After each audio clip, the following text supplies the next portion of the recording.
Hi, I'm the Sjogren's Sojourner.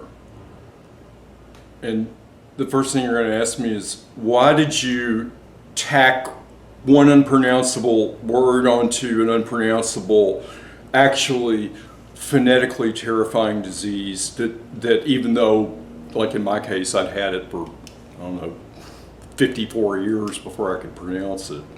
Sjogren's Sojourn is a good name because if you can master that and say it like 85 times fast, the brain plasticity factor of regeneration will kick in and our problems will be over. I've been looking at what's available in the way of information and encouragement to Sjogren's patients who I think have to have it the worst in terms of the cracks that we fall between in several different directions.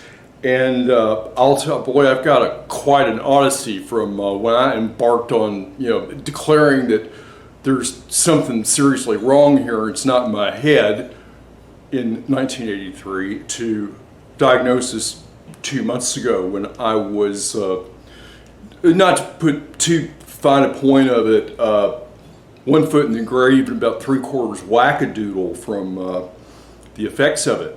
So it's a real gaslighter disease, and it's unfortunately something that the medical profession, even at the specialist level, is fantastically not up to date about, and in outright denial, and they really don't want to hear about it.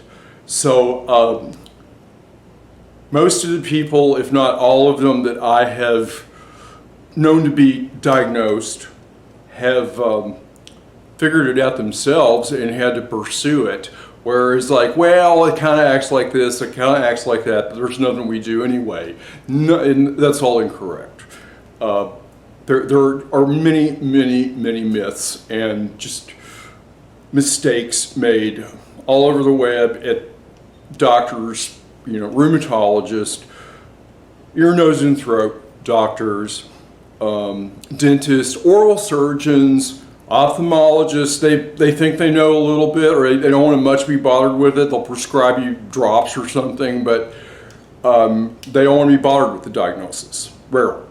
Even when you find your way to a rheumatologist who is going to have to be your the captain of the team here, they don't know the latest thinking on this. They may refuse to diagnose Sjogren's or anything else, and they say, well, there's nothing I'd really good, they'll dance all around it before they really call it what it is and deal with it, and there's a reason for that. I've lost so much ground and so much of my life to this disease, and I have been gaslighted, not by the disease, just by the disease itself, but by doctors, family members, who, they don't like it. They think it's your attitude. You'll be told that. And because you're just not all there all the time. Sjogren's patients are up against something that I'm not sure is that active with the other autoimmune diseases, maybe to some extent, but for just pure old blinkiness, I don't think any of the others match Sjogren's. From one day to the next, you may look the same, and you're just, your IQ is about 30% of what it was the day before, and people get very angry with you. There's no dispute in any camp that I know of that if you get underneath a Sjogren's person, get underneath our emotions a bit, you're going to find some serious trauma. And I'm as much or more interested in just pointing it out. I'm not a therapist, I'm not a psychologist, I'm not a medical person, I'm a journalist. I spent a couple of pretty intense years doing medical journalism, popular journalism, and I became pretty well informed about a lot of stuff and learned some research skills. So I think that, I think what I'm bringing to the table here is my lack of qualifications, except as a journalist, is someone who has literally done a whole lot of work as a journalist in one incarnation of my career as being the bridge between doctors and patients and explaining them to each other, putting the doctor's side of the equation into language the patient can understand and helping the patient move forward.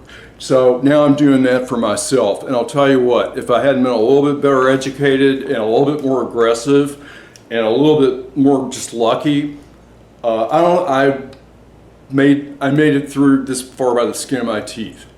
Sjogren's has nearly taken me out a couple of times in my life. It can be quite lethal.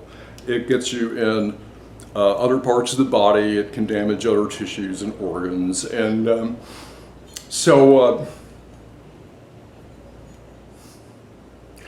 I'm new at this. Like I say, I'm not an expert.